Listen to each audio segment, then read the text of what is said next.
Welcome to Club Damingo, brought to you by Cyclone Comics.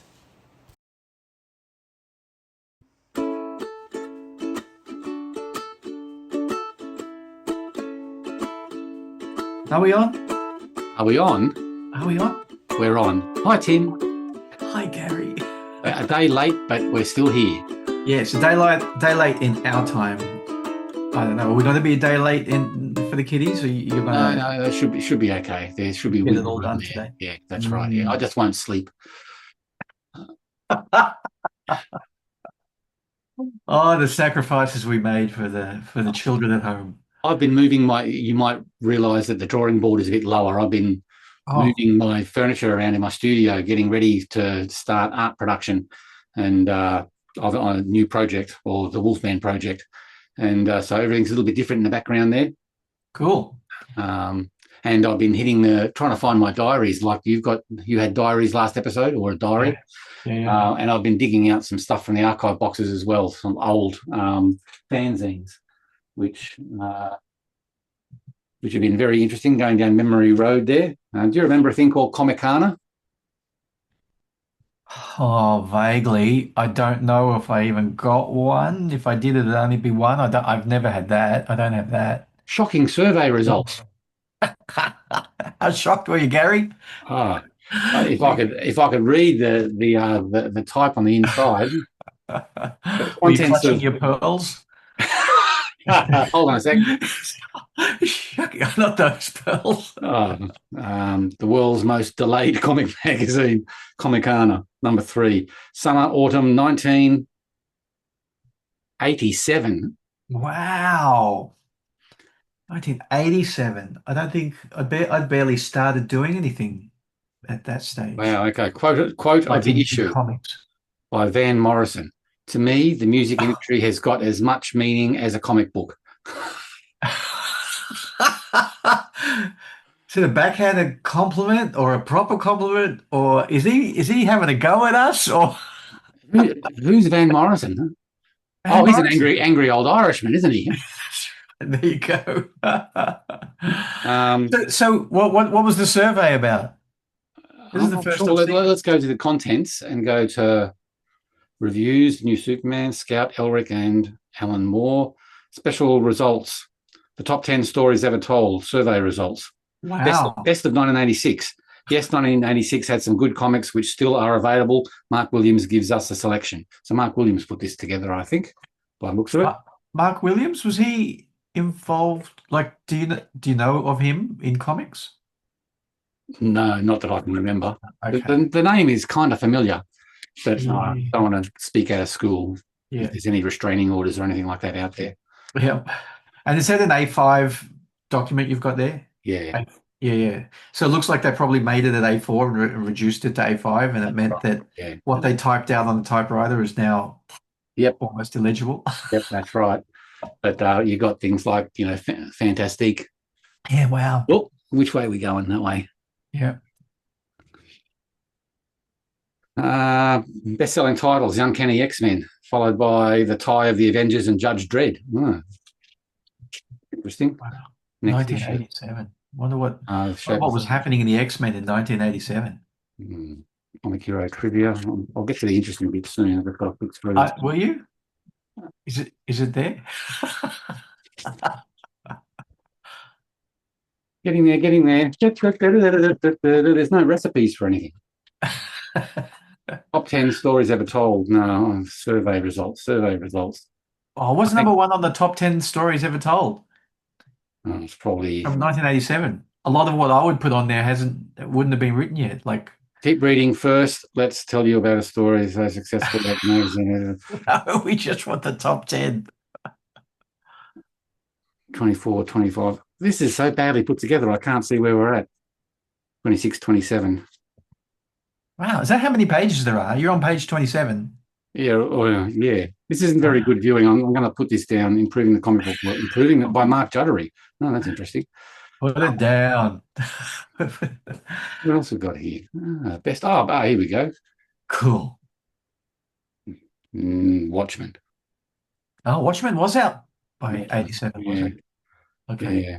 Anyway, I'll have, enough of that. Enough I'll of that. have Watchmen and Mouse and Yeah, Dark Knight Returns on that list, I'm sure. That year, issue number 4 had some Dark Nebula and Southern Squadron. Wow. Who's that by? Who drew that? It looks like a redraw of a De Vries piece. Yeah, could be. Doesn't say. R.I.P. Fantastique. Although we were going to find out the writer's name first, we just had to put this in. An insider story about how Australia's best-selling comic was made before the recent untimely demise.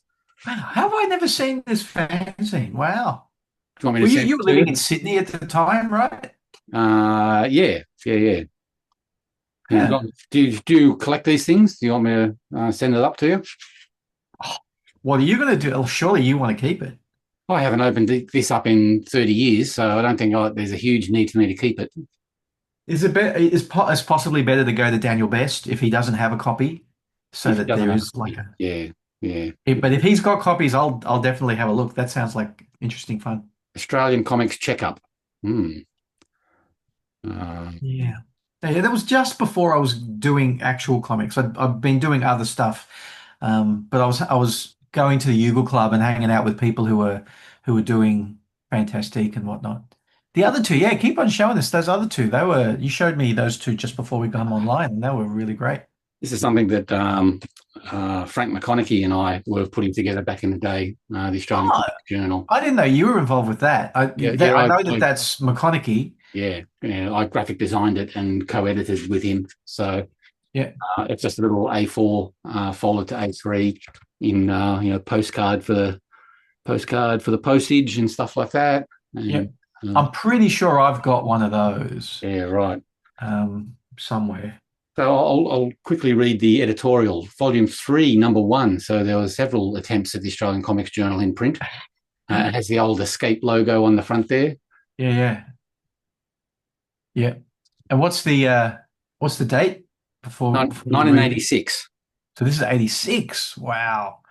And McConaughey was the main person, I guess, behind Oz Comics, that version of Oz Comics, not Darren Close's Oz Comics or Comic Oz that Nat's got. He was. And he was also trying to push the whole Australian scene as well. So this was a thing to help sort of bind all the different projects together. Yeah. So late 80s Oz Comics, there was 2 issues, and that's where Southern Squadron was first. That's right. Yeah. So you got advertising for different Australian stuff in there. There's an article about Fantastique. And the light is shining through there, but there's an ad for Universe, an ad for Cyclone, an ad for Fox Comics, Captain Australia. Yeah, I think that was the first issue of Fox I ever picked up. Right, that was a great little A5 one, red and black, 2-color cover. Yeah, Tusk by Nigel Gurney and co. Yeah, that all came up on the Australian Comics History Facebook group last week. Tusk and Haphazard and Bridget Bolt and City Girls. Yeah, and what an incredible trilogy. It was Nigel, wasn't it? Nigel Gurney. And not just Nigel, at least one other person, a couple other people involved, but yeah, very much like associated with Nigel Gurney. Amazing if you've got those in your collection. Those were amazing pieces. They're good reads too. Yeah, no, that's right. They were so idiosyncratic and very kind of underground feeling and very well written. Awesome pieces. Ad for Streetwise. Yeah. Brilliant. Comic Hotline, Gary Goo Gillespie, space filler, I reckon. Just plop in a comic cover. Yeah, Gary Gillespie. That was a jam. Yeah, the editorial. A jam. A little bit of it goes a long way. A little bit jam on our Australian comic scones. Anyway, so I assume Frank has written this, Frank McConaughey. So he writes, 1986 was an exciting year for Australian comics. Assistant production by artists and publishers saw 25 different comics printed by 7 groups. Streetwise Comics received a series of government funding which enabled them to pay their artists a basic wage, very rare in comics. Production content was directed by a committee of ideological watchdogs who did not anticipate the conservative reaction from the Department of Education.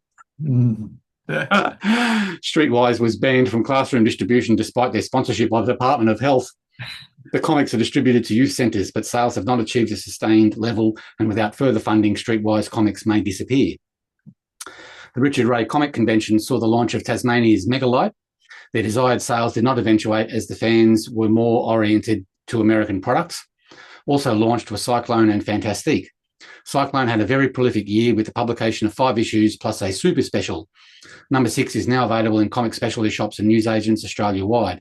Overseas orders are expected by mid-1987. Those Cyclone guys, they'll never get anywhere.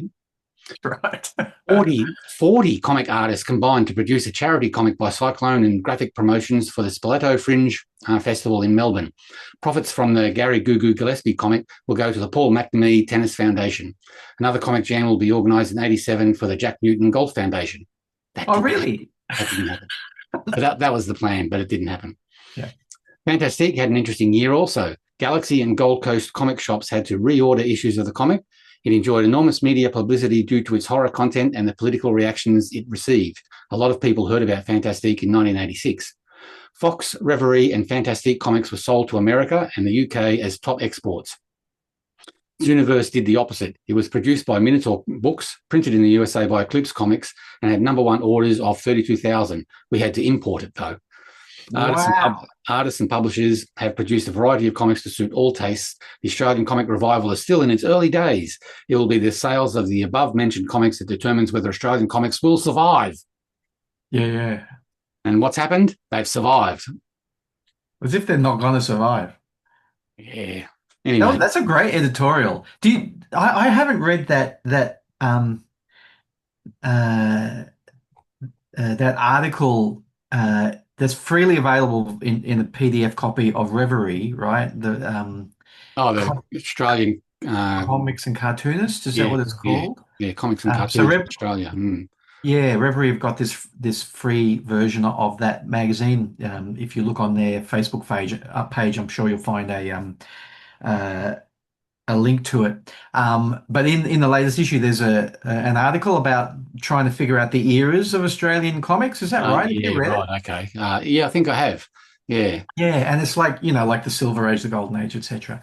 And that's, I know I'm very much looking at this from a personal experience point of view, but that whole thing with Frank McConaughey, it does feel like it could be an easy kind of demarcation between what came before and what came after. I reckon the only fly in the ointment there is possibly Cyclone. But if he's talking about the Opera House Comic Convention, then that's the same year that you guys launched, right? So that's right. That's I reckon that's like a really easy demarcation. I don't know if that's what's talked about in that article, but feels to me like that's a really easy demarcation of, like, everything kind of rolled from there, not necessarily from one thing to the next, but like while you guys were still doing that, there was Southern Aurora and issue 1, and and then Buggenstone, Platinum Grid, Pastures, Hippo the Hippo, and it all kind of seemed to be like a beginning of a new era in Australian comics. There was a fair bit going on down in Melbourne before, like in the 83, 84, 85 period, the Inkspot and the early iterations of Reverie and things like that. That was all humming down in Melbourne. I think Melbourne's probably pipped Sydney to the post with that growth. But when Sydney came on board, that sort of coalesced into the whole thing across the country, sort of slowly sort of creeping up from there is my take on the whole thing. Yeah. Discovering Reverie back then, not necessarily the current version, even though that's a really supportive thing, in Australian comics right now. But that version of Reverie back in the 80s, when I discovered that was really mind blowing. I loved that so much. It was, and that's, I think for me also, that's what Cyclone was as well. It was like this really quirky take on all of these mainstream things. Reverie was a bit more sci-fi kind of oriented. It had some heroics in it, but and it had that classic reprint of Airhawk going for a while as well. So as a magazine that had like a shotgun kind of effect of, here's a sample of our past and our present. I mean, Airhawk's a great indicator of classic comics. Yeah, great example of classic comics. So I thought it was a really a heady mix, I think was the term. Had a weird kind of Judge Dredd, Mad Maxi thing in there as well. Yeah. Michael Dutkovich was at home in Reverie as well. Yeah. And of course, Inkspot was happening at the same time, which had the Inkspot's incredible. Yeah. Which had the Franz Cantor, Phil Barlow combo sort of, and other amazing artists floating through that whole thing. Totally. And then, of course, Fox Comics, an amazing anthology that, I think everyone, I wish it should get reprinted or have a big deluxe edition of those issions, an omnibus. Yeah. Fantastic. Or even continued by someone. Yeah. Good luck. Someone else besides us. It's I can't remember his name, but an English fella who was very involved with Deadline magazine. I think it was more like Ed Pinsett. No, it's not Pinsett.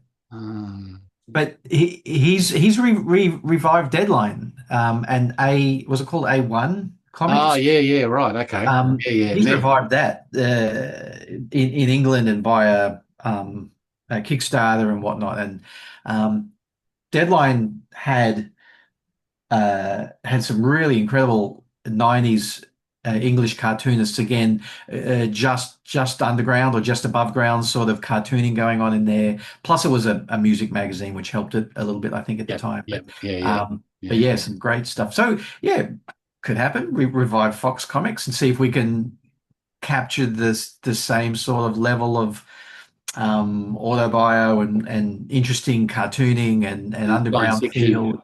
And yeah. I think that's all gone. I do. I think that's a very much a thing of the 80s and perhaps the 90s, that kind of look and feel, though. I was gonna say something else. That's okay. But you know what he's missing? Having self-censoring. Having dug all these things out, of course, was thinking about what this country needs now. What this country needs now in the Australian comic scene and industry. Why don't we have at least a website that has a place where publishers can promote their Kickstarters, can promote their books as they come out, like a news hub site? There seems to be a lot of disparate promotions going on in social media and in Kickstarter world and stuff like that, but there doesn't seem to be a hub that sort of binds it all together. And I tried it with the Australian Comics Journal website. That was quite successful for what it was, for as long as it lasted, but it was very, as these things are, time intensive. You need someone to dedicate a lot of time and effort into it. But it seems strange to me that there isn't a website that doesn't serve the purpose of just having an opportunity for people to send, do up a press release for every single project that's coming out and submit it, and it's all in one place, at least for press releases, and then expand into interviews and to different things like that. Yeah. And why don't we have anything like that now? Yeah, it's a good question. It's I don't know. Thank you. Our website's like old news now. People don't like websites anymore. It's all like what we're doing. It's all like podcasts and vlog casts and Instagram, and it's not actually a website-y thing anymore. I mean, there was back in the day that my RSS feed, like I would check it every day for whoever.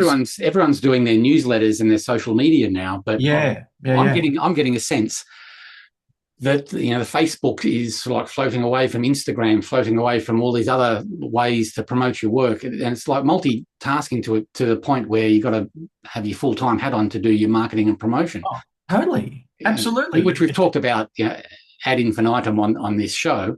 Yeah, but it just seems to me that what happened to at least a central point where people can send that would tie in arts comics and literary comics and a short story that's in an art magazine. And again, something that is totally agnostic, not run by one of the publishers already or one of the creators. Publisher run, no. Yeah, just an agnostic thing where it really is like it happens with no favor to anybody, and Yeah. That's actually a really interesting thing. Your kiddies at home, like, do that as a school project. Well, it's easy enough to get a template and a WordPress and a free site. It's just a matter of getting hosting that's affordable, and even you can make it where people can register and upload their own press releases. So you just need someone to police things for the site being slammed. There are people out there like that every so often who are not necessarily a creative, but are trying to do something to help Australian comics. It's like the Owner Indie site, right? As far as I can tell, it might be gate kept. I haven't really talked to the owner of Owner Indie about how they decided who was allowed to have an Owner Indie shop front and who wasn't.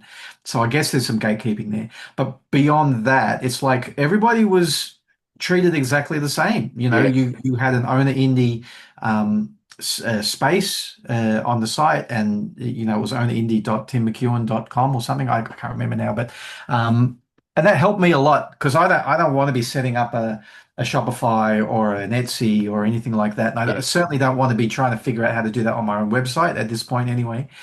So to point people to Owner Indie, which then when they get there and they look at my stuff, because I point them to my page, but if they then decide to look at what else is on there, it's pretty impressive. It looks nice. And it's what Shane Siddle was also, attempting with Comics Comics, for a while there.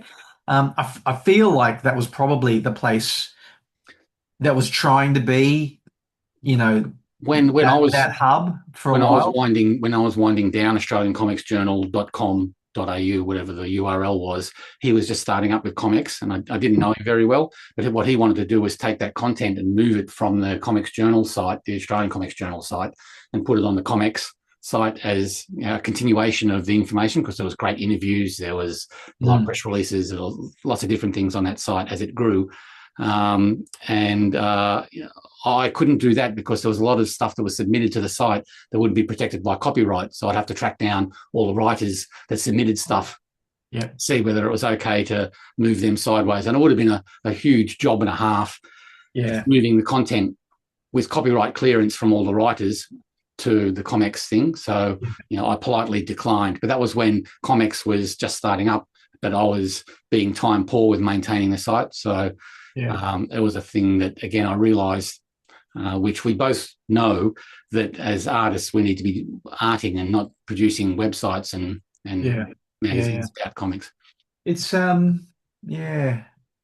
think that would go a long way to binding, making people's awareness of what's going on in the scene that much easier, and binding it all together. Not that it needs to be bound together for a particular reason. If you're trying to get some traction in media, sometimes it's better to send an email with a link to a place that has your press release on it and other material, and you can download the high-res imagery from here if you want to print them in your magazine or whatever. Sometimes it seems more legitimate that there is this aggregate site for all of that stuff to point people to. So that's right. Yeah. I mean, Own an Indie would be a logical one to expand their site to include all of this. And I suppose there are features on there that allow for a certain amount of marketing based on Own an Indie as your baseline platform. But they could easily expand. But again, you need to be invested. And I think Marie has reached a level where it's just humming along as it is now. But any more time involved would need an influx of cash and time and effort and the whole bit. So I've had my own indie on pause for a little while I'm trying to figure out what to do with running out of issues 2, 3, and 4, which I've run out of. So mine's on pause. I actually had somebody, hello Chris, contact me and say, when are you going to unpause your shop? I wanted to buy some stuff. So if anybody wants anything and isn't likely to see me at a convention probably till the middle of this year now, just message me on one of the socials and we can work something out. That's weird, because I got an order from Own an Indie just last week for Adventure Illustrated. And hi, Chris. And hi, Chris. Yeah, I didn't know that. Yeah, and you're Artist of the Month or whatever on the front page of Own an Indie. No way. Spotlight on Tim McEwen. Wow, it's that. But if your shop is on hold, I should just remove those 3 issues, and No, you got some artwork and prints and stuff there as well, don't you? Is that still open, or have you just frozen your whole? No, I froze everything because it was too hard to figure it out. And I actually sold one of the original art pieces at Comic Conversation as well. One of the librarians bought one of the pieces that I have on Owner Indie as a piece of original art. So that was nice. Yeah. Yeah. Good to sell something like that. So this order that I got was for Adventure Illustrated #1, and Cool. Which I don't have anyway. All mine are gone. oh, really? Oh Okay. yeah. No, Yeah. totally. Do you want any more? Because I've only got ones with my cover, not your variant. So I don't want that crap. yeah, exactly. But anyway, It would probably sell better. No, what I'm going to do is re-evaluate what my table looks like when I'm at conventions, and there might be one little thing that I'm doing, but at the moment my calendar is not. I'm not doing conventions until the middle of the year, so give me some time to think. Okay, yeah. So anyway, this order, I was packaging it up, and I realised that what's the point of just putting in issue 1? So I put in issue 2 and a few postcards and a few this and that. So Chris is getting a double order for the price of one issue. So, wow, that's amazing. Well done. Yeah. Very cool. Yeah, so Chris is working hard on his own comic at the moment. Somebody who comes and goes from Australian comics. This is Chris McQuinlan. Yeah, sorry, I should have said that. Yeah, as his life and time, the amount of time he has available in his life comes and goes. So it's interesting. I think I've kind of alluded to this a few times while we've been chatting over the last 40 odd weeks. The people who come into Australian comics, and how many of them stick around and for how long, and who's actually been in it for the really long haul, and there are definitely people who come and go as well as they figure out a time in their life that's a better is better suited to getting the work done. And so yeah, it's always great. I'm always very excited when somebody re-evaluates and says, yes, time to try this again, time to get back on that horse again. Let's see how we go this time. My headspace is clear now that it's in the blood. Like life may get in the way, but like if you've been bitten by the producing a comic art bug, it's very hard to shake. And even if you don't actually do anything for years on end, in most people's minds, just sitting there going, I'd like to get back to that. I'd like to get back to that. Yeah. So welcome back, Chris. I hope that's all going well. It's looking great. Yeah. Chris's style over the last few years has evolved and refined, and I can feel it being probably closer and to what Chris wants it to be, and got a bit more life and jolliness to it. And so yeah, I'm looking forward to whatever Chris does with it. Chris McQuinlan, on you, rock on. Yeah. And we mentioned comics earlier. That was an interesting year for them and for Shane. Looking from the outside, looking in, because I don't have all the information. I think I've heard on the grapevine that it has been sold, that Sis is, I think, working under the comics banner now while he's doing other things in his life. But the actual publishing and promotion of the comics brand has got a new owner.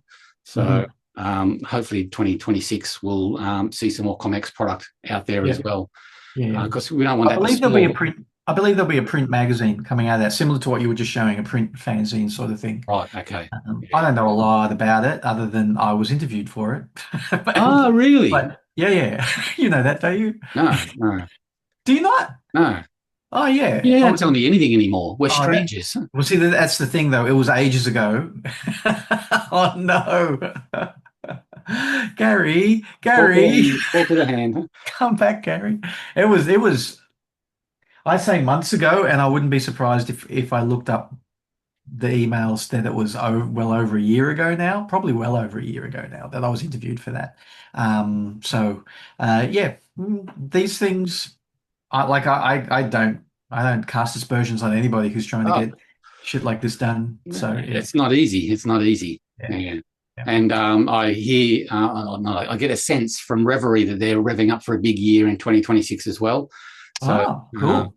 So that'll be good to see what they can do over a 12-month period, because it's a marathon and not a sprint. So you really need to assess what you're doing and release in a timely manner, but something that won't kill you as well. So it's glad that they're not going away, but the Reverie is still hanging around, and it's good that comics hopefully will come back with some more product in the year as well. But we've both seen it before where talk is cheap, and the rubber hits the road. You just need to produce stuff. Yeah. So a couple of other things that McConaughey mentioned in his editorial there was Streetwise. Oh, will it even get to issue 2? Was kind of what he was saying. And Streetwise had quite a longevity. It actually ended up being very successful in what it was trying to achieve, which was educating the youth. Especially youth who would be hanging out in drop-in centers, needing help with their drug addiction and with their mental health and housing, and with the police legal stuff. All of that was covered in Streetwise. Released by the Redfern Legal Centre, wasn't it? Yeah, I think that's right. Yeah. And that's being pulled out of my dim memory. I don't have the photos here. They're in one of those boxes actually. But and it was such a cool comic, right? It had that underground feel, and the main, I call them the main cartoonist, and there was probably more than one, Kershaw, with the two Possum brothers who were. Right. It was really cool. I love that cartooning in that. So it's a really important comic, and in the end, they ended up having. Not just Streetwise number 1, 2, 3, 4, but a couple of other offshoots, specials specifically about a certain subject or topic. What was the other one? There was another one that had its own title and several issues of it. And I drew a short story for that at one point as well. And that was like 20 years after I got the rejection letter from Streetwise when I first applied to see if I could work for Streetwise. Yeah. So. That wasn't Trevor mainlining Ajax or anything, was it? That was well before Trevor. It was like this period, 1987 or something like that. Yeah, right. Yeah, cool. And what? Tell me about Gary Goo Goo Gillespie, which was a jam comic where every artist had a page, and boy, did the styles like move. Yeah, I should really grab a copy. It was so. Yeah, so many different styles. How involved were you in that? Were you specifically involved with that? Again, just Cyclone generally? Production, graphic designer, contributor to a page. There was a wide variety. I should dig it out, and we'll talk about it next week. Okay, how about it out of the archive? But it was under the auspices of the Spoleto Fringe Festival, which is a Melbourne-based arts festival. I don't know whether it's still going on an annual basis now. But we'll talk about it more. I'll dig it out and we can show some stuff. But wide variety of styles, from Richard Ray right through to, I think Nigel Gurney was in it, to Bo Jardine, to Dave DeVries, to me, to Phil Barlow, like wide ranging. So, but cool. I'll dig up an issue and we'll have a flick through it next week. Sounds dangerously close to homework, so don't. No, I'm going through that particular cupboard anyway. But cool. The other one that you looked at earlier was a catalogue of Martin Trengo's comic shop, his catalogue for October 1994, which involved Australian stuff as well as Australian American comics as well. So just like you order from for his customer base. So Marty had his own comic shop, right? I always forget exactly what was going on there. Yeah, and I think it was mail order rural only. Victoria? Was that rural Victoria? I think it was mail order only. Oh, mail order only. Preston, Victoria. Yeah, right. Doggone Comics, catalogue number 45. Yeah. That was a way of doing business back then. You would have your own little catalogue, and people would tick off what Marvel and DC and independent comics they wanted that month and send it back to you. And there was a lot of people that started off with mail order before they opened up a street front shop. Yeah, that was, and I know people appreciate it in my comic as well, in Greener Pastures, in the old Greener Pastures where we were running advertisements for comic shops and whatnot. It's a real historical snapshot as well. I loved looking at the ads in the old Reverie magazine, and I think did Inkspot run ads? But any of those kind of comics that were out back then, and I'm going, what is this shop called? Escape? Is it called Escape, or is that just the logo? Is it just called Escape? Or like the Land Beyond. What? That's right. Yeah. So all these weird comic shops that I didn't realize weren't brick and mortar. They were probably all mail order. Look at Top that. graphic design, English Times, scented. King's Comics has come a long way. Yeah, fantastic. Wow. So this Yeah, was Comic Hotline. yeah. The Shooting the voice of breeze with Australia. Cyclone. God, the darlings of Australian comics back then, you guys. Yeah. Dungeon Comics, fantastic. Newsline. Haphazard has joined the growing number of comic books to be published within the Sydney metropolitan area. The magazine is written and penciled by Nigel Gurney, 28-year-old artist who lives at Chippendale. I used to live at How old, sorry? 28 at the time. Wow.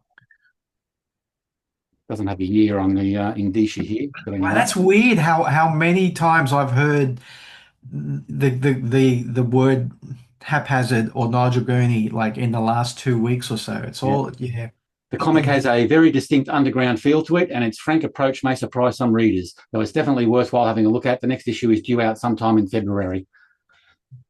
Yeah, cool. Did he say a frank approach? Yeah, his frank approach. Yes. Yeah, because there were sexualized aspects to it as well, and it could have been confronting to some people who think that they're buying a superhero space comic, and then there's that package on display in some of the panels, and it was wonderful. It was such a good piece of work. And there's letters to the editor and a Cyclone ad. Adventure. And some of the letters were written in by anyone of interest here. Ian Eddy, Steve Smith from Comic Kingdom. Comic Kingdom, Ian Eddy from Inkspot. Yeah. And more. Yeah. They're the only two names that I'm familiar with. But anyway, Steve Smith from Comic Kingdom. Great magazine, great articles, great photos. The only thing I didn't like were all those ads. Best of luck with the magazine. It was very hard for us to get an advertisement out of Comic Kingdom. I don't think we ever did actually, because they're going, why? And this was a point at which I started going, oh, I'm not a very good salesman, and I don't think I can do this. I don't think I can be the person saying, why don't you just give us a couple $100 to put an ad in. He said, why am I putting an ad in your comic when the back page, the outside back cover, is a full color ad for Phantom Zone or Kings or whatever? Well, I'm helping you like bankroll something that's advertising my main competitor. I'm going, I don't really have a comeback for that. But most comic readers, fans or collectors would probably at that time be going to each of those stores each week. Yeah, so absolutely. To build awareness of the fact that there is even a shop in King Street or there's a shop in Liverpool. Better to be in it than be scared of cross-promoting your competitors. Totally. The other thing we didn't say about Marty Trengrove, who did the Doggone catalogue there. Yep, Roscoe the Dog. He did Roscoe the Dog, which is amazing underground funny animal comic as well. Noir detective Roscoe the Dog. DAWG. Was it Renegade? Did Renegade Press do that in America? They eventually did, after a bit of Fox Comics presence or Inkspot. There was a insert. There was a Doggone comic or Laugh Comics. Oh, Laughs, yeah. Which was by him as well. So that was bound into a Inkspot, I think. I think it was an Inkspot. So the kiddies at home who don't know, Inkspot was like a magazine-sized comic, kind of in the like epic or heavy metal, and really beautiful glossy paper, nice and thick, a nice big size. And then one issue, there's this like mini comic stapled in black and white called Laughs. I think they did it like more than once. Or did they share that between Fox and Inkspot? Are you sure it was Inkspot? I can't remember. I feel like it might have been Fox. Like homework. It's one or the other. So, kiddies, if you're interested, Melbourne Comics history, look it up. To the Australian Comics database. But to see this extra comic like stapled in there was a great fun idea, and would have cost the money. That's not easy to do. You're printing two things and then asking the printer to make sure it's stapled in there properly. Yep. But the guys behind Inkspot and Fox, to a certain extent, were all about getting the end result that they wanted more so than what am I trying to say? They were prepared to put the money in to get the result that they wanted. Yeah. very important comics in the history of Australian comics. Those Indeed. two. Yes. Okay. What else? What have we covered there? We've covered everything, haven't we? Almost. What have you got anything on a list to chat about? Yeah, I keep on forgetting to talk about Chris Gooch and his Yes. foray into Godzilla. Yeah. So, if you don't know who Chris Gooch is, he's been making comics for, if I said 20 years, that's too long, right? A good 10 to 15 years, Chris Gooch. And starting off with self-publishing, I guess, but looking at he's done a few short stories which he collected, but looking at trying to do something that's a bit longer. Underground, was that it? Underworld was one of them, which is like a prison drama, but with a sci-fi twist. That's really cool. So yeah, he's if you've not read his stuff, you should track them down. Is his latest graphic novel through Top Shelf In Utero? Is that what it's called? In Utero, yeah, that was the other one. In Utero is really cool. Yeah, have you read them, Gary? No, I haven't read. Yeah. I think I read some of his first one through the Ledger's judging process. Yeah. Look, to be honest, I've always kind of liked his work, and I definitely have liked the look of it. But once he did Underground, I'm pretty sure that's what it's called, which is the prison drama, and In Utero, like those two are like really blew me away. I loved them so much. So, so they're worth tracking down, those ones. But he's been writing, not illustrating, because he's the full deal. But he's been writing a Godzilla comic.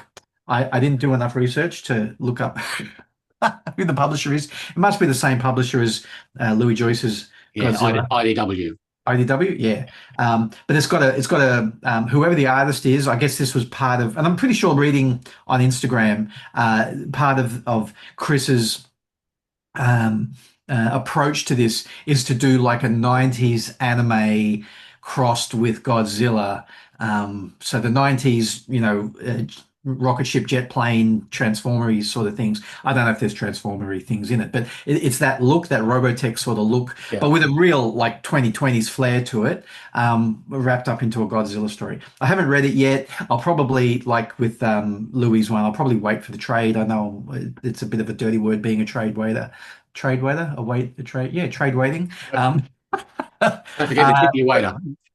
Yes, I'll read that one once it's out. But it looks nice and psychedelic and poppy colors, and so good on Chris. I think he's having a ball with it as well. Yeah. I think that's the other approach he's had, because I mean, we all take our comics pretty seriously, but In Utero and Underworld were Underground, whatever it was. I'll look it up while you're chatting in a moment. They're like very well considered, pieces of work. Well, I think here Chris is going, this is going to be fun, and somebody else is doing the art, so let's just go for it. Yeah. So yeah, more Aussies taking on Godzilla. Speaking of which, I'll get back to it. Maybe we'll get back to it later. But the director of the Greener Pastures short film, Nick Kachevsky, where he's working at the moment, they're working on the next Godzilla film. He's been doing all of this stuff for the next. So I'm like Nigel Gurney. I'm hearing the word Godzilla a lot at the moment. Right. So yeah, I wanted to make sure I didn't forget this time. So I wrote it in some notes. How good am I? Yeah, some notes. Are you across on social media, Christoph Bogatch? Are you about to talk about it? It's my very next thing on my list. You go right ahead, because I've got nothing. You go right ahead. No, that's popped into my head. No. You go. No, you go. Let me see if I can do this. I'm gonna try to share. Can I share? Is that okay if I do that? Go right ahead and see if it works. Content only. Hopefully that's sharing the content only. That's it. It's fantastic. Working. So he's been talking, because I'm on his email list. He's been talking about writing this thing off and on, I think, for a little while. So yeah, and it's for free. I don't know if he's eventually going to try to convert this into something that he sells, or expand it. I think he's going to expand it into a and have it published by a publisher, I think. Yeah. So at the moment it's a 17-pager, obviously based almost entirely, I would say, on his experiences trying to get his own IP, as well as working for the bigger names out there and try to make a living as a comic book writer. Yeah. So yeah, and I think that's a pretty good title. Make comics, make friends, make money. That'll But he get the uses kiddies. that. I haven't read this yet, but I've flicked through it, and he uses that as a really good basis of these are the three building blocks of how you do this, right? You make the comics first. That is, build your portfolio, and how do you find an artist if you're a writer, all that kind of stuff, and then make friends. This is what's called building your network and making sure you understand what the industry is about. And then at the end is make money. How do we do that bit? We've got to start selling our pictures and etc. So um, It's the probably kind of best. it's the kind of document to me that when you finish reading it and you've had a certain amount of experience, you think, well, it's all obvious, but the magic of it is that it's all put together between Yeah, two covers, and you don't get that kind of information all put together in the one spot. It yeah, usually takes, if you don't have that kind of document to be a guide, yeah, you could be spending 3 to 5 years finding that shit out before like you get anywhere and realizing yeah, what works and what doesn't. This sort of yeah. cuts to the chase for newbies quite well.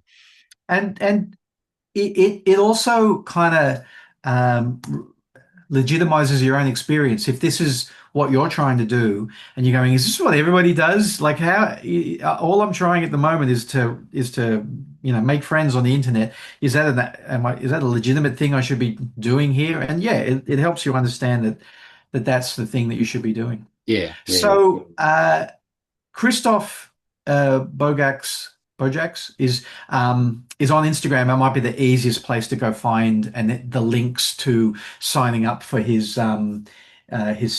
I think it's a Substack, but his uh, newsletter anyway, and then you'll be able to get this thing for free. So it's just Christof Bogacs on Instagram. So Yeah, at Christoph Bogax. yeah, yeah, yeah. Um, his website is Christoph Writes Comics. That might be even easier. Christoph Writes Comics. Right. Christoph spelled Christof. Yep, yep. And a top bloke. He's one of the people behind uh, Scamp here in Sydney. So yeah, well worth checking that out, I reckon. I'm glad it Yep. was on both of our lists. Yep, yep, yep. There seems to be half a dozen creators that are just powering ahead for huge career growth over since the last couple of years, and then moving forward, they're just going great guns. And Christoph's Yeah, one of them. yeah. More power to him. Yeah. What else you got? Um, it's probably too late now, but just as a funny aside, Ben Hutchings, um, known for Squish Face, and uh, um, at the moment he's being listed. We'll talk about this probably later on the shortlist for the cars for your gut. What's it called? Something your gut. Believe Uh, your gut. I've got Anyway, it. Follow your gut. A story follow from your the gut. microbes that make you. That's right. Mm. What else? What else is he? What's his cat and the tiny character? Mini Tom. Mini Tom, Little Tom. Yeah. Little So Tom. anyway, And also walking to Japan. what? Yes, that's right. Again, he's won awards for that one. Yeah. And And he's one of these guys who's been around in Australian comics for 20 years, 25 years, maybe longer. He was the very first Platinum Award winner that we awarded, I think. That's right. Yeah. Yeah, he was Yeah. for helping to create Squish Face and other things. Yeah, Yeah, yeah, and he had left the award ceremony. He went to the pub, and that's right. of course, it was the last award of the evening. He had to be called back, and Yep. he wasn't answering his phone, and he was just having a beer down in the corner. And he Yep. finally got called back to accept his award. That was pretty bloody funny. Yeah, he's a really funny guy. You need to follow him on Instagram as well, because he'll go through a period where he'll write all of these weird ditties that he runs through a computer to make them musical. And oh my God, a very funny guy.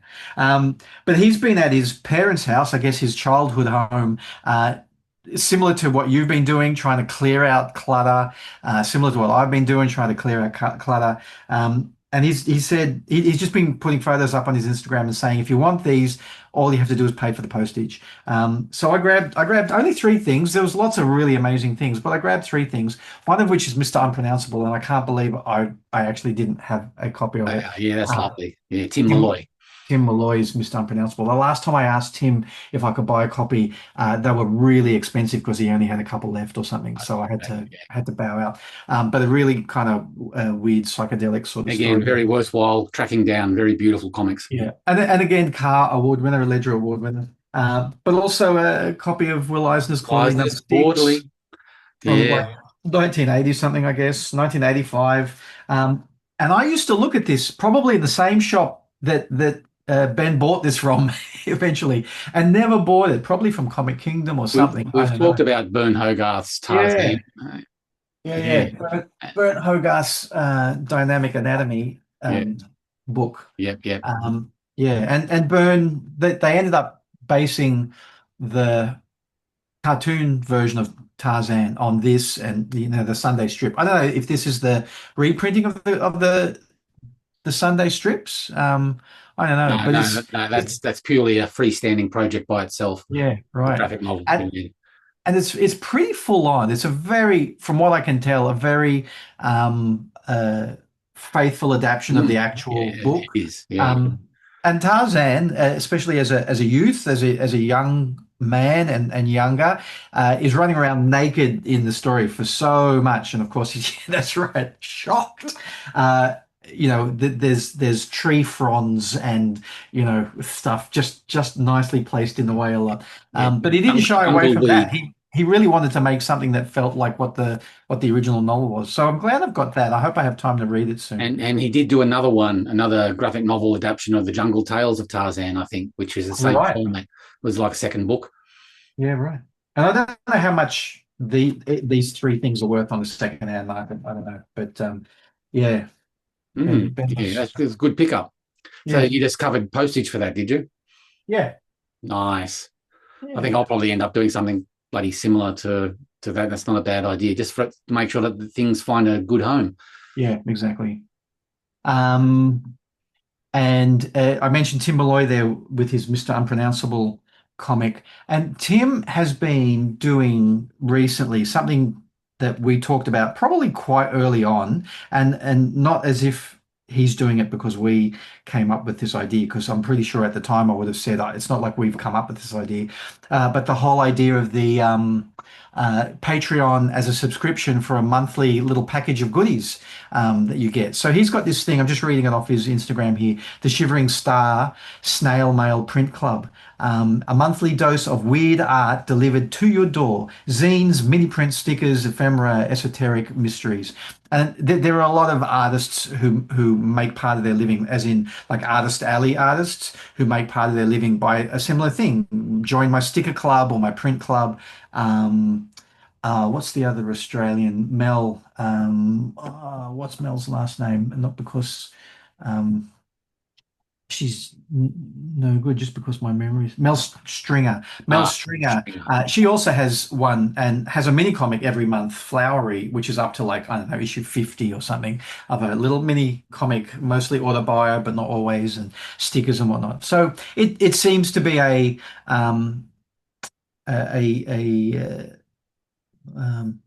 project that works for a lot of people, having that kind of monthly subscription. I would love to do it. I'd love to feel like I could trust myself to have the little mini comic every month. Part of me thinks it'll just be a distraction, like. Well, that's right. I know I'm years away from finishing Greener Pastures, but I would love that to be the next kind of thing for a couple of years, years, maybe forever. Just unless you have the wheels of how to produce a sticker or a badge or a mini comic or this or that, the process is fairly fluid.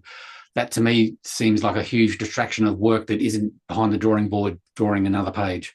It works for some people and it works for a lot of people, but to me it's like Plus, I've been the recipient of lots of Kickstarters that has stickers and you name it, and what am I going to do with that? That's not. Do I just bin it? That seems like a waste. And who wants to collect that stuff? I'll send it to you for the price of postage. Yeah. I'm the same. I find a lot of the time all I want is the comic, and I just want 99.9% of the time the regular cover, and I don't really want anything else. Can I just have Yeah, a comic? yeah, yeah, Um, but it's like Mel Stringer, so Australian cartoonist, and her version of this kind of subscription service. Um, uh, she I think in for her in her professional life, she's a freelance artist, and this is part of that, being a freelance artist. She does portraits and all sorts of other things as well. While Tim, I think for Tim, that whole thing, like the Mr. Unpronounceable oeuvre universe, all this really weird dreamscapey stuff. That's what he's drawing constantly, nonstop, yeah, 24/7. yeah, yeah. So it feels to me like it's just another part of everything that he does. It's not like it's taking him away from making pages. It's Yeah. possibly And part of. that's the trick. Yeah. Yeah, If you yeah, can make it part of your day-to-day whole thing that you're doing, which he can do and he is doing, yeah. uh, that's great. More power to him. But for me to just be a distraction of, oh, I've got to get my 3 stickers all organized for the Patreon, and then it'll be 2 weeks later and I haven't drawn anything, Yeah, Just, exactly. that might Well, happen, as you say, it might happen down the track when the muscle's a little bit firm. But yeah. as it is now, I just want to get some stuff done. Yeah. All right, and I feel like I'm probably taking up a lot of time now when you actually had something No, kind of no, it was important to just, talk did through. you want, well, first off, I wanted an opinion about should we show just run through the shortlisters for the recently announced shortlist of the cars for the year. Not all of them have been announced yet. Should we hold off until maybe next week to roll through the whole list, or do a part one and part two? Let's do part one and part two. Okay, well, I'm going to take the lazy way out and just share the Facebook page, and Sounds good to me. let's see whether I can break this. Have you got that? I got that. Right. Okay. So Comic Arts Award, 31st of Jan is the award ceremony for books and creations that were released in 2024. There's going to be another one later on in the year for work released in 2025. But the Yeah. shortlist is starting to come out, and we've got Kobe Dog by Finn McCabe. Yeah. If you click on the picture, and then it'll be like almost full screen, and we can just right arrow all the way through. Right. Okay. You're smart. Yeah, it looks beautiful. Love Finn McCabe's work. I follow his stuff on Facebook. He does a lot of post-it note artwork and stuff like that. I've always been a bit of a fan of his stuff, so it's good that he's getting some attention. And part of what he's doing there is he's doing experimental comics that feed into the 2 books he's done now that you can buy from him on how to make comics, but much more from an experimental point of view, not like the how to draw comics the Marvel way thing, but different ways to think about how to put together a comic. So yeah. Does he do read to me's and things like that? Yeah, he's one of the, I think, correct me if I'm wrong, but the 3 majors who work on Read to Me. Yeah. Right. Okay. Put that Now, on. some of these projects I don't know too much about, but we're just going to give them some spotlight on the show anyway. And didn't Nat Carmichael? I mean, Nat Carmichael does a yearly award for Best Australian Comic of the year. Yeah, the Comic Oz Australian Comic of the Year. Yeah. It's one man's opinion, so but I think it's a great thing that he says he rattles through maybe a dozen comics that he thinks are worth looking at. It's similar to what you and I do. This is just our opinion. But Kobe Dog was what he gave the award to this year. Yeah, right. Okay. Yeah, cool. So well deserved. Yes. Yeah. So I don't know how many. Totally from the outside, I don't know how many projects are going to be shortlisted this year. So this is just going to be part one. We're recording this on Wednesday morning, so by next week there probably is going to be a handful of other projects to complete the list. Bristlemouth, Hayden Fryer, Cove Horror, IPI Comics, I think first shortlisted project. Chris Sequira's and Co.'s production company. So Bristlemouth, good that Hayden's getting some well-deserved attention, spotlight put on his project. Yep, he pumps out the pages too. Yep. Joshua Santo Spirito's graphic novel by Scribe, published by Scribe, The Islands Where We Left Our Ancestors. That's great to see that getting some attention too. Yeah. He works very hard promoting literary and arts comics and the different forums where they should belong more and more as the years roll by, and acceptance of the graphic novel and comic art format. That's an autobiographical thing, as far as I can remember. Oh, speaking of Godzilla, Skate or Die by Louis Joyce. I think that's going to get a lot of attention and still will over the next 6 to 12 months or so as well. So see how that goes.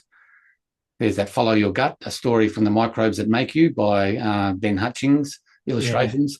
Yeah. And the other people involved are Brioni Barr, Gregory Crecchetti, I've got it written down here. I'm going blind.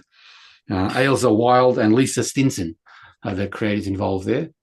This feels like it's a bit of a follow-up to the other like medical comic that he did as well. I think very much so. Yeah. So it must have been successful, which won awards as well, I think. Yeah. Finn and Bianca's first comic fair. I'm curious to have a look at this because it's about it's non-fiction about setting up their first convention. And it looks like a lot of fun. So it's good to see that a project like that is getting some spotlight as well. Absolutely. Finn and Bianca's first comic fair is a warm, funny, autobiographical comic capturing the chaos and joy of first-time tabling at the Adelaide Comic and Toy Fair in 2022. Yeah. It's 2026 now. I wonder how they feel. Well, where's the sequel? Hopefully they're still in the trenches. Yeah. A Home in Her by Sarah Searle. She's always a strong creator. This is by Gestalt. So, again, production standards will be very high. It's already getting a lot of attention around the country. So I'm sure it's actually won an award or two already, I think, this one. Right. Yeah, beautiful. Adelaide and the Shooting Star by, who's the artist involved here? Inverse Axolotl. I've never heard of this person, but it looks quite lovely, the front cover. Yeah, I follow them on Instagram as well. Really beautiful work. Right. I'm not, like, again, I just don't have the time to know everything about everyone anymore. I wouldn't be surprised if this is like a Webtoons comic being printed, on dead trees for the first time. So, but so it has that kind of sensibility, I think, that kind of level of cartooning and color, and it looks really cool. Looks like good fun. It'd be one I would buy without really even flicking through it, I think. And it seems this one is just a collection of chapter 0, 1, and 2, and there's more coming down the track. So yeah. Oh, I thought there was more than that. Maybe that's it. No, there's more than that. Will that do us for today? Let me have a look on their Instagram.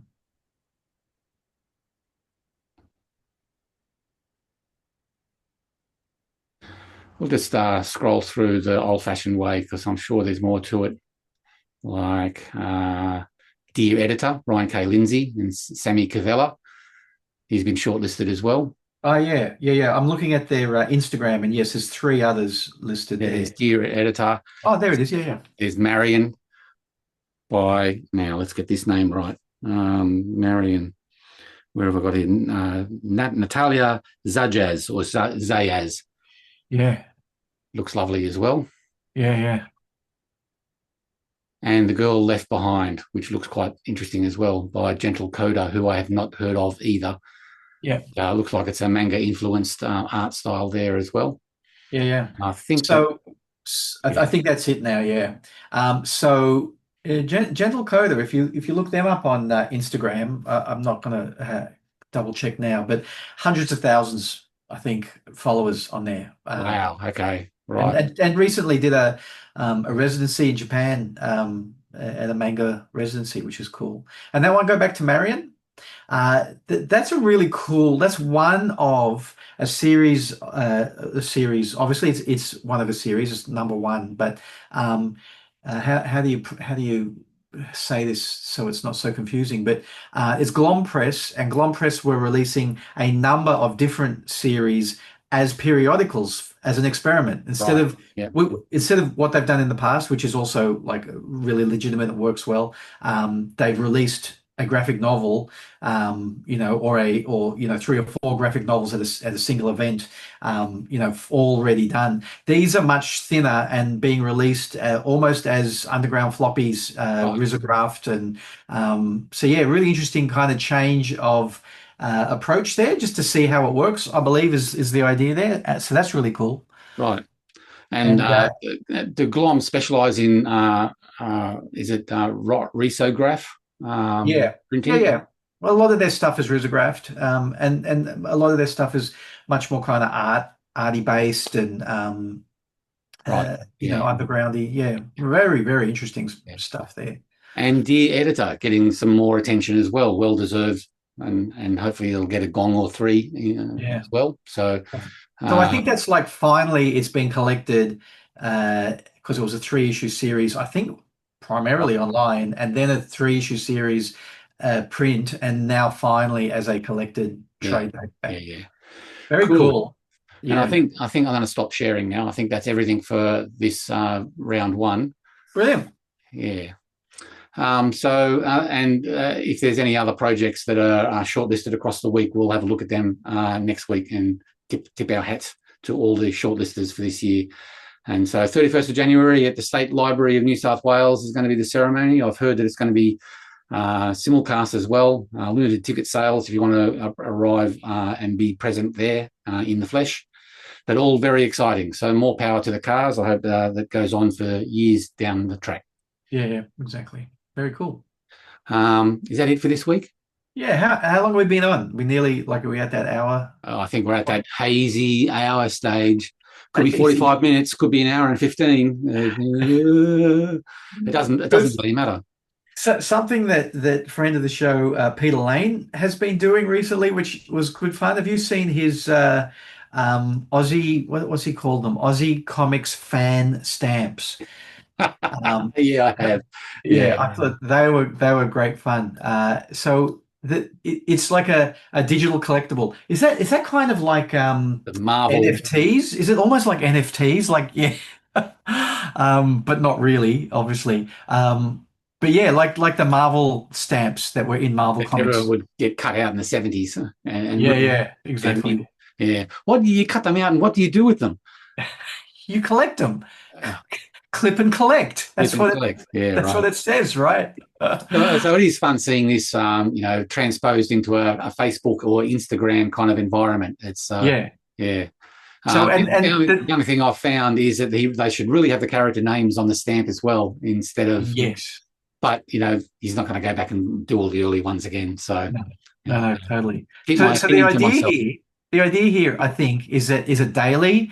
Peter uploads what looks like an old-fashioned, stamp for an envelope, with a scalloped edge on it. Actually, how about I do this? So yeah, he uploads them to, I think, only Facebook. Okay. Yeah, right. And the thing is, that's the wrong button. That's the leave meeting button. Don't want to do that yet. How rude. Let me see. Can I share that? Here we go. So yeah, there we go. Spell kitty. I'm sharing the whole window. I don't want to do that. How do I turn off sharing? I've forgotten already. Sharing the whole anyway, that's a good example of what the project is. Aussie Comics fan stamp. Yeah.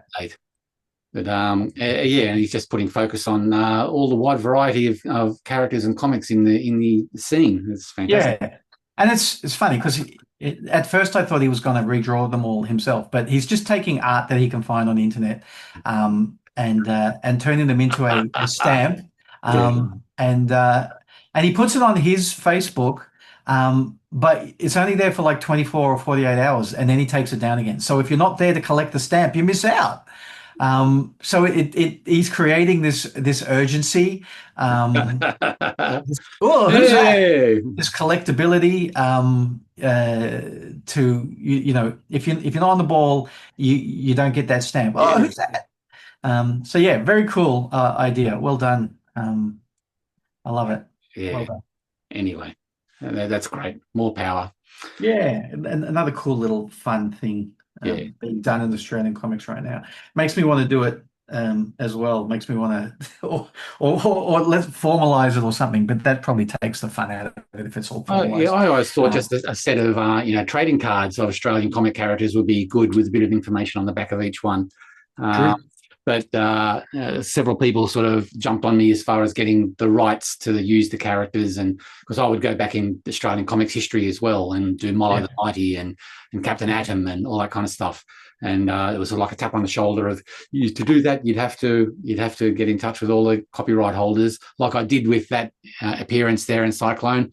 Milo the Mighty, love him. Right, what's that doing out there? What are you looking at Milo for? Well, that starts a whole new conversation. Do we have time for that? Oh, let's start that next week. Yeah. Okay. Wave goodbye to the kiddies, and we'll catch up next week. That was fun. See you, kiddies. More comics more often.